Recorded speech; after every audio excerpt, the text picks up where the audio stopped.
Calculation है, उसको miss calculation कहना तो मेरे ख्याल में दुरुस्त नहीं है, तो ब्लंडर है, ये तो एक हिमालयन ब्लंडर है जिसे कहते हैं।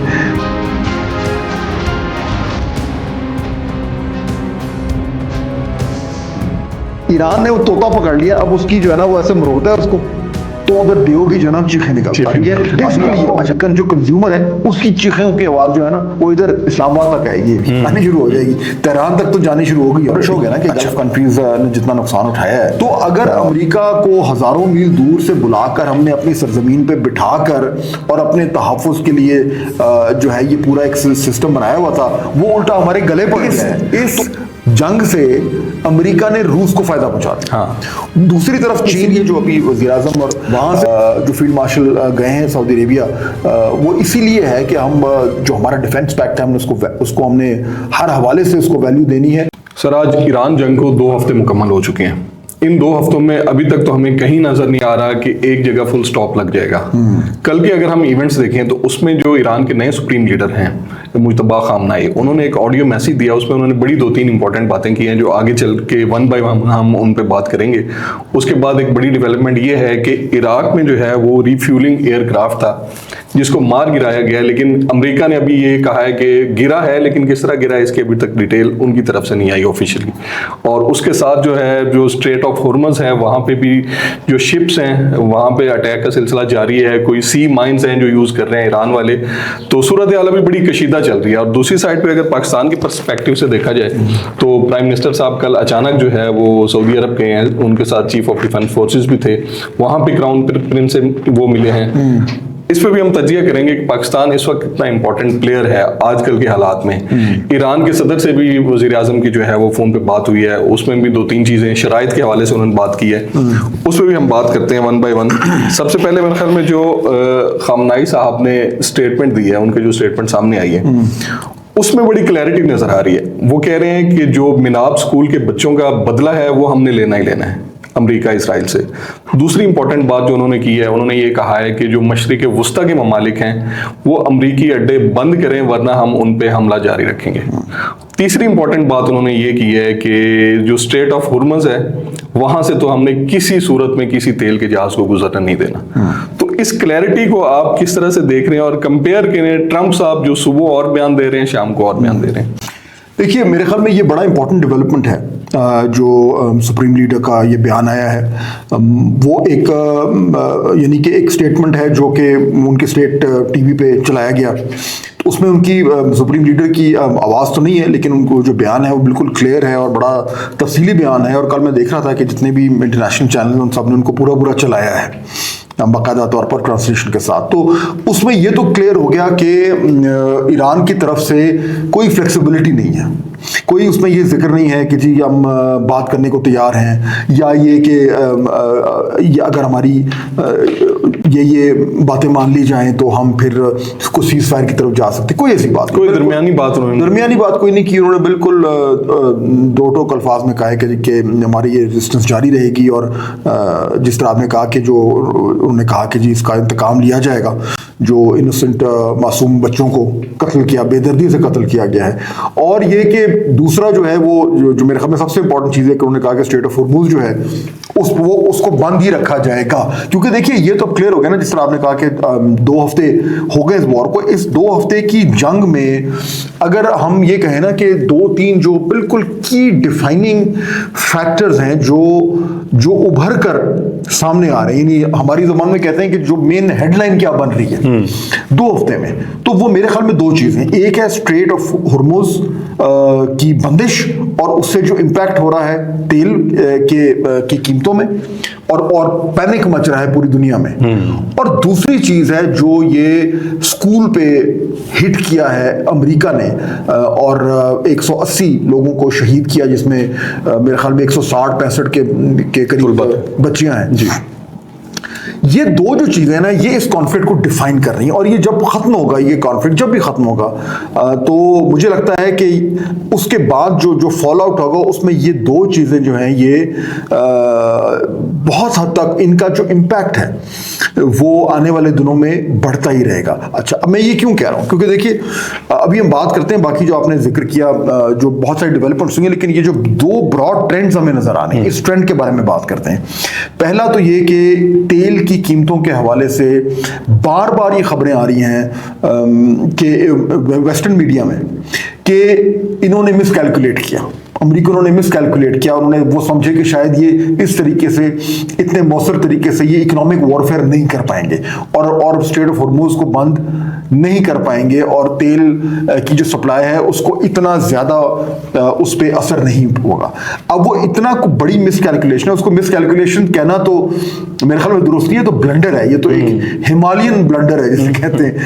और उसके नतीजे में अब देखें कि अब पूरा का पूरा जो कॉन्फ्लिक्ट का जो जिसे कहते हैं ना कि जिसके ऊपर अब डिपेंड हो रहा है कि ये जंग किधर जाएगी, वो ये स्ट्रेट ऑफ हॉर्मुज है। वो 20 मील की चौड़ाई का वो एक समंदर का हिस्सा है जिसने इस वक्त पूरी दुनिया को जो है वो घुमाया हुआ है। बिल्कुल ऐसे ही। और जो अभी आपने ईरान के सुप्रीम लीडर का बयान जिसका जिक्र किया, उससे तो ये क्लियर हो गया कि अब ईरान को भी समझ आ गई है कि अगर हमने इन अमेरिकनों के पास हमसे ज्यादा फायर पावर है, उनके पास ज्यादा, उनकी मिलिट्री कई 100 गुना उनसे ज्यादा बड़ी है, उनके पास जो हथियार हैं, उनकी मिकदार, उसकी टेक्नोलॉजी कहीं कॉस्ट कहीं ज्यादा है ईरान से। और ऊपर से वो इजराइल के साथ मिलकर, बोलते हैं ना, दो बंदे गैंग अप हो जाते हैं और फिर एक के ऊपर चढ़ जाएं, तो मिलिट्री टू मिलिट्री तो कोई मुकाबला है ही नहीं। तो पीछे क्या रह गया? पीछे रह गया आपकी विल टू रेजिस्ट कितनी है, और दूसरा आपने कौन सी अगले बंदे की जो कमजोरी है वो पकड़ ली है। ईरान ने इनकी कमजोरी पकड़ ली है कि ये स्ट्रेट ऑफ हॉर्मुज है, ये हमारे पास है, इससे पूरी दुनिया में जो इकोनॉमी है उसका सत्यानाश हो जाएगा। और इसको अगर पकड़ लो तो वो जो कहते हैं ना कि देव की जान तोते में, ये तोता है। ईरान ने वो तोता पकड़ लिया, अब उसकी जो है ना वो ऐसे मरोड़ता है उसको, तो उधर देव की जो है ना चीखें निकलती बेसिकली। अच्छा, अब इसीलिए कल सुप्रीम लीडर के बयान में भी ये आया, क्यों उन्हें पता है कि अब ये है। अच्छा, अब उसमें देखिए हो क्या रहा है।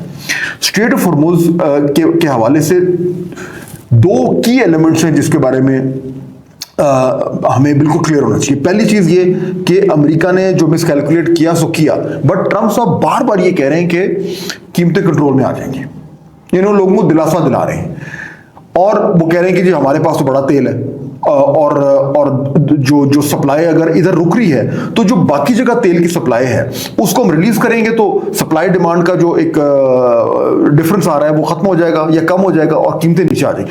चुनाचे जो 4 मिलियन बैरल तेल रिलीज किया है जो इंटरनेशनल एनर्जी एजेंसी है, उसने अपनी तारीख में इतना कभी नहीं, बहुत बड़ा, तारीख बड़ा नंबर, रिकॉर्ड है ये। और उसके बाद उन्होंने कहा था कि जी मामला ठीक हो जाएंगे। क्या फर्क क्या पड़ा? $100। हाँ, अभी भी $100, और अभी कह रहे हैं कि ये इससे नीचे नहीं आ सकता, ऊपर जाने के चांसेस ज्यादा है। भाई ईरान ने तो कह दिया 200 तक जाएगा। तो अब तेल की कीमतें के कंट्रोल जो है सप्लाई डालने के बावजूद, क्योंकि मार्केट्स घबरा गई हैं, तो उससे वो नहीं हो रहा, कम नहीं हो रहा। और अमेरिका में जो उनकी पंप पे प्राइस है वो अब मैं आखिरी देख रहा था $3.60 को क्रॉस कर चुकी है। आहिस्ता आहिस्ता वो ऊपर जा रही है। अभी आपको अमेरिकन जो कंज्यूमर है उसकी चीखों की आवाज जो है ना वो इधर इस्लामाबाद तक आएगी, आनी शुरू हो जाएगी, तेहरान तक तो जानी शुरू हो गई ऑलरेडी। अच्छा, तो एक तो हो गया तेल की कीमतें, सप्लाई को बढ़ाने से फर्क नहीं पड़ रहा। दूसरा, स्ट्रेट ऑफ हॉर्मुज को खोलने के लिए जो अमेरिका ने बढ़के मारी थी कि जी हम जो है वो अपनी नेवल शिप्स के साथ एस्कॉर्ट करेंगे और ये कर देंगे, हमारे पास डिफेंस सिस्टम बड़ा स्ट्रांग है। हाँ, आज के दिन तक तो कहीं नजर नहीं है वो। उसमें इनके जब गलतियां होनी शुरू होती है ना तो वो फिर उनका कोई हिसाब नहीं होता। उनके एनर्जी सेक्रेटरी ने कहा कि जी हम हमारी नेवल शिप्स जो हैं उनको एस्कॉर्ट करेंगे, बाद में उनको अपना ट्वीट डिलीट करना पड़ गया क्योंकि वो ऐसा नहीं था। क्योंकि इनको खतरा है कि जी उनकी नेवल शिप्स अगर आती हैं इनकी कमर्शियल टैंकर्स को करने तो ईरान उनको हिट कर देगा, क्योंकि वहां तो ईरान का तो बहुत कंट्रोल है स्ट्रेट ऑफ हॉर्मुज पे। तो स्ट्रेट ऑफ हॉर्मुज को खोलने के लिए जितने भी इकदामात या जो सोचा जा रहा था वो भी नहीं हो रहा, बल्कि ईरान उसको रीइंफोर्स कर रहा है। आपने सी माइंस की बात की, इनके पास और बड़ा कुछ है, सबमरीन्स हैं, मिसाइल्स हैं, वो छोटी बोट्स हैं जो इनकी रेवोल्यूशनरी गार्ड्स के बात हैं, छोटी मोटर बोट्स नहीं होती, वो इनके पास कहते हैं हजारों की तादाद में है। तो यानी ट्रम्प साहब भी कहते हैं कि हमने उनकी नेवी को डुबो दिया, ठीक है, बिल्कुल उन्होंने बड़े शिप्स को डुबोया होगा, लेकिन इनके पास इन्होंने इतनी तैयारी की भी है ईरान ने, जब नजर आ रहा है। तो वो जो स्ट्रेट ऑफ हुर्मुज है उसकी वजह से पूरा का पूरा ये जंग का जो प्लान था अमेरिका का और इजराइल का, वो अब ऐसे ऐसे डामाडोल हो रहा है। पहली बात तो एक तो ये हर हवाले से डिफाइन कर। दूसरा, जो बच्चियों को की जो शहादत हुई है, वकास आप नोट करें, जितना अमेरिका उसको दबाना चाह रहा है उतना ज्यादा वो भर की चीज आ रही है। क्योंकि देखिए ये एक इतनी खौफनाक चीज है, और जो सबसे जो परेशान कुन बात है कि अब हर तरफ से ये स्टैब्लिश होना शुरू हो गया कि अमेरिकन मिसाइल था, अमेरिकन मीडिया खुद ये स्टैब्लिश कर रहा है। अब पहले तो सवाल था ना, अब वो सवाल खत्म होता जा रहा है, अब एक्चुअली यकीन में तब्दील होता जा रहा है। लेकिन अमेरिकी सदर अभी तक ये मानने को तैयार नहीं है। तो ये अमेरिका के अंदर जो इस पे इतना एक प्रेशर डेवलप हो रहा है कि यार हमारा ये कैसा कमांडर इन चीफ है जो झूठ बोल रहा है। तो ये जो एक चीज है, ये जो एक इतना बड़ा सानिया है, ये अब खत्म नहीं होने जा रहा है, ये बड़ा से बड़ा होता जा रहा है। तो ये दो चीजें क्लियरली डिफाइन कर रही हैं कि जंग किधर जा रही है, और ये जंग जो है वो अमेरिका के हक में नहीं जा रही। अब बहुत मुतबिर वेस्टर्न तज्जियाकार ये कहना शुरू हो गए हैं कि स्ट्रेटेजिकली ईरान का पलड़ा भारी। हम तो पहले दिन से ही कहते आ रहे हैं, लेकिन अब ये वो लोग भी जो आमतौर पे प्रो वेस्ट होते हैं वो भी अब ये कहना शुरू हो गए हैं कि ये मामला गड़बड़ हो गया, और ये बात बड़ी खतरनाक है। बड़ी सेन वॉइसेस हैं, बड़े पॉपुलर वहाँ पे जो हैं यूएसए में, वो इस किस्म की बात कर रहे हैं स्कूल के हवाले से, और स्ट्रेटेजी ट्रम्प साहब की है उस पर काफ़ी ज़्यादा तनकीद हो रही है। और तीसरा इसमें एलिमेंट जो उनकी स्टेटमेंट में था वो था गल्फ कंट्रीज के हवाले से। पहले ये सुना जा रहा था कि गल्फ कंट्रीज के चूंकि अमरीकी अड्डे इस्तेमाल हो रहे हैं इस जंग में, इसलिए ईरान उनको जो है वो उन पे वो रद्द अमल दे रहा है, ये उनको अटैक कर रहा है। अब कल जो उन्होंने कहा है, उन्होंने ये नहीं कहा कि वहां से अटैक्स बंद किए जाएं। खामनाई साहब ने ये कहा है कि अमरीकी अड्डे वहां से खत्म किए जाएं, वरना उन पे जो है ना अटैक का सिलसिला जारी रखा जाएगा। और ये इसलिए भी बड़ा इंपॉर्टेंट है क्योंकि आई थिंक अब ईरान जो है वो भी ये कोशिश करेगा सफारती तौर पर कि जो गल्फ कंट्रीज हैं उनमें और अमेरिका में जो भी इस वक्त टेंशन है, स्ट्रेस है, मिसअंडरस्टैंडिंग है, एक दूसरे के हवाले से रंजिश हैं, उनको और एक्सप्लॉइट किया जाए। अब देखें ना, ये हर लेवल पे ये जंग हो रही है, एक तो मिलिट्री लेवल पे हो रही है, फिर एक डिप्लोमेटिक लेवल पे हो रही है, और ये एक साइकोलॉजिकल लेवल पे हो रही है। शतरंज का खेल चल रहा है ना।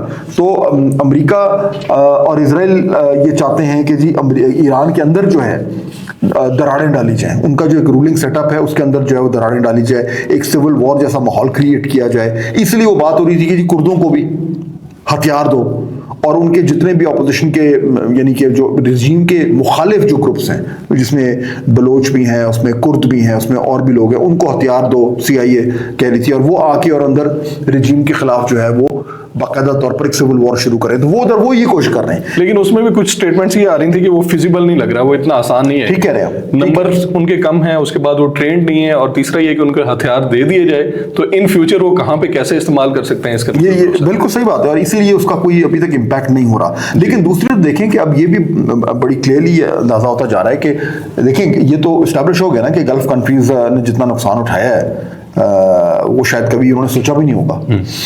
और उस नुकसान उठाने की जो एक बुनियादी वजह है कि जो उनके यहाँ जो अमरीकी बेसिस थे, जो उन्होंने इसलिए रखे हुए थे कि उनकी तहफ़्फ़ुज़ हो, वो उल्टा उनके गले पड़ गए। उनकी वजह से गल्फ कंट्रीज जो है उनका इस वॉर में जो है वो उनके ऊपर इतना खौफनाक किस्म का इम्पैक्ट हुआ है। तो अब जाहिर बात है वो सोचेंगे कि देखें जी अमेरिका ने तो बैठ के चले जाना है वापस, उसके टैंकर भी वापस चले जाएंगे, उसके ये जो एयरक्राफ्ट कैरियर्स हैं और उनके जहाज हैं, उनकी अफवाज हैं, साई तो चले जाएंगी वापस। हमने तो इधर ही रहना है, ईरान ने तो हमारा हमसाई रहना है। तो अगर अमेरिका को हजारों मील दूर से बुलाकर हमने अपनी सरजमीन पे बिठाकर और अपने तहफ़्फ़ुज़ के लिए जो है ये पूरा एक सिस्टम बनाया हुआ था, वो उल्टा हमारे गले पड़ गया है, तो हमारे लिए बेहतर नहीं है कि हम फ्यूचर में इस तरह की सूरत हाल से बचने के लिए ईरान से कुछ मामला बेहतर करें। अब ये हमें नहीं पता क्या होगा, लेकिन ये फैक्टर अब इस सारी इक्वेशन में इंजेक्ट हो गया, पहले तो था ही नहीं। पहले तो यही था कि जी अमेरिका की बेसिस की वजह से हमें एक सपोर्ट है, अब वो उल्टा पड़ गया। तो इस पे मेरे ख्याल में ये जो ईरान के सुप्रीम लीडर का जो बयान का हवाला दे रहे वो इसीलिए है कि वो एक बार फिर इनको रिमाइंड कराए गल्फ कंट्रीज को कि आपने अगर इस खित्ते में रहना है और अमन से रहना है और अपने मामलात को और हालात को ठीक रखना है तो इन बेसिस को अमेरिकन की यहाँ से छुट्टी कराएं। अब वो ऐसे एकदम तो नहीं होगी, लेकिन again the important thing is कि ये एक नया एलिमेंट इंट्रोड्यूस हो गया है इस सारी क्वेश्चन में। जब ये कॉन्फ्लिक्ट खत्म होगा तो उसके बाद ये तमाम चीजें इन प्ले आएंगी, ये तमाम डायनामिक्स इन प्ले आएंगी और ये जो खित्ता है वेस्ट एशिया और gulf, I think this has change forever, हमेशा के लिए अभी तब्दील हो जाएगा। और जाहिर है इसके बाद अरब ममालिक बैठ के सोचेंगे कि जो हमारी उनके साथ ताल्लुकात है अमेरिका और इसराइल के साथ, उसकी स्ट्रेटेजी में कितना एक शिफ्ट हम ला सकते हैं, हमें इस जंग में कितना एक लॉस हुआ है। सर एक छोटी सी इंटरेस्टिंग एग्जांपल मैं आपसे शेयर करूं। प्राइवेट जेट कंपनी है, उन्होंने कोई फैक्ट्स एंड फिगर्स दिए हैं, जो लोग यूएई से निकल रहे हैं जो सुपर एलीट क्लास है, ठीक, उसमें पहले रूटीन में ये होता था कि 12 सीटों वाला जो जहाज होता था ना, वो तकरीबन पर डे उसकी फ्लाइट्स थी 18 से 20 के करीब। अच्छा, अब वो फ्लाइट्स पहुंच गई हैं 90+ डेली पे, और उसका जो फेयर था उस वक्त कुछ चल रहा था $60,000। अब वो $1,60,000 तक पहुंच गया, और डेली 90+ लोग, और उनके पास सीट्स नहीं मिल रही।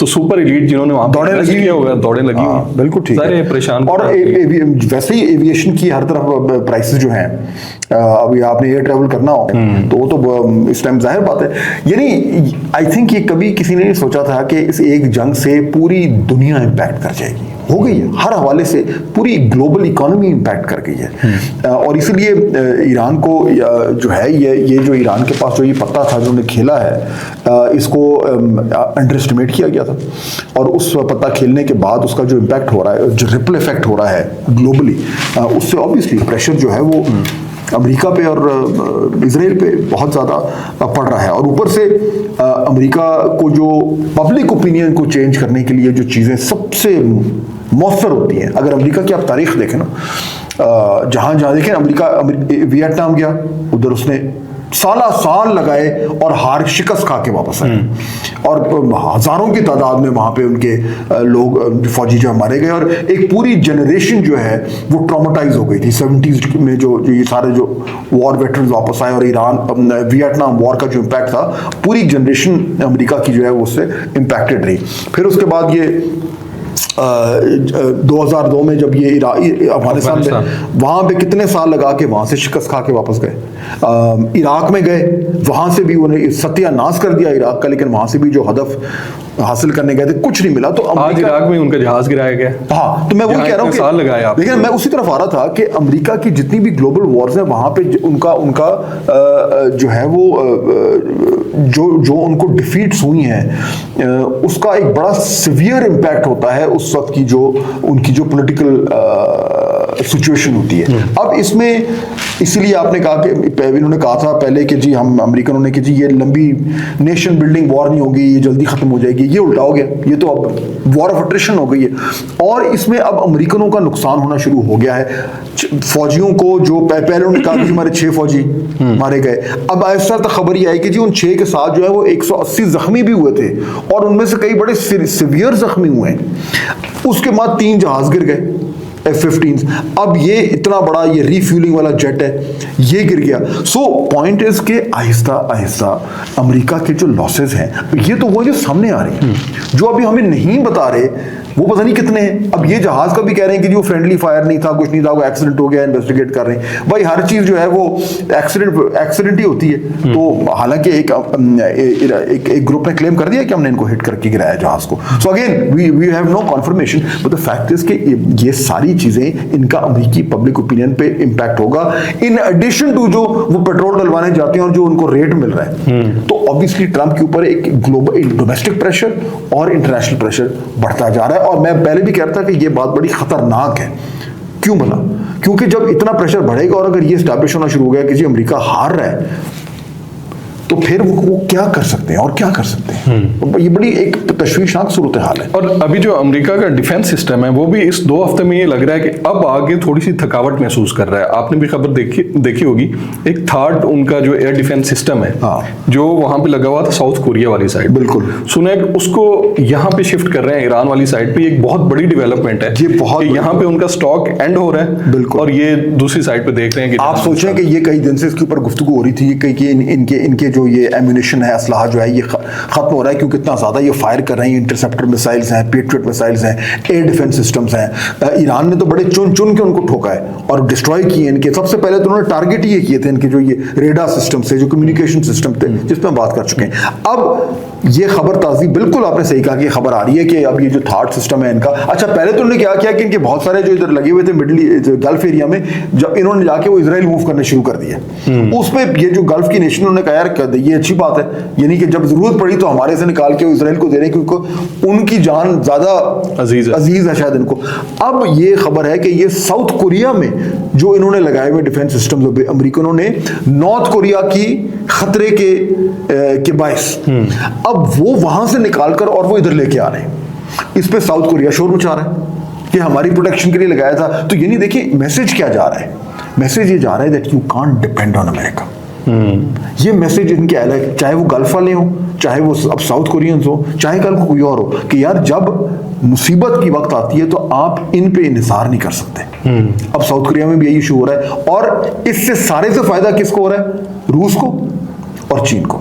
हाँ, वो मजे कर रहे हैं, वो विक्ट्री स्टैंड पे नजर आ रहे हैं दूर रह के भी। मॉस्को में और बीजिंग में तो इस टाइम शादियाने बज रहे एंजॉय कर रहे हैं, वो उनकी तो चांदी हो गई है। क्योंकि देखिए रशिया के ऊपर सैंक्शन हटा दिए गए, जो उनके ऑयल सेक्शन लगे थे। अभी ताज़ी खबर ये है कि कुछ अमेरिकन कहते हैं कुछ अरसे के लिए हमने हटा दिए।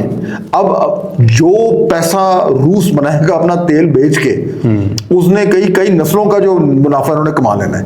यानी इस जंग से अमेरिका ने रूस को फायदा पहुंचा दिया। दूसरी तरफ चीन, वहां से एशिया से जो अमेरिकन प्रेजेंस थी या अमेरिकन हथियार थे या अमेरिकन इन्फ्लुएंस था, वो सब अब थोड़ा सा कम होता जा रहा है। चीन मजे कर रहा है, वो देख रहा है कि उसके एक्सपेंस पे, अमेरिका के एक्सपेंस पे चीन ग्रो कर रहा है, उसकी इकोनॉमी बेहतर होगी। सो इन एवरी वे, और सीरियस जो राइटिंग्स आ रही हैं, तज्जिया आ रहा है अमेरिका में, उसमें आ रहा है कि हर सेंस में इस जंग से अमेरिका को वो नुकसान हो रहा है जो कभी सोच भी नहीं सकते। इसकी एक छोटी सी एग्जांपल है, बल्कि आपने अभी बात की थी पेट्रियट मिसाइल की, उनके उसमें रिसर्च में ये था कि इन्होंने जो कैपेसिटी है इनके पास वो बनाने की, यूएसए के पास एक साल में 600 के करीब जो है ना वो मिसाइल तैयार कर सकते हैं।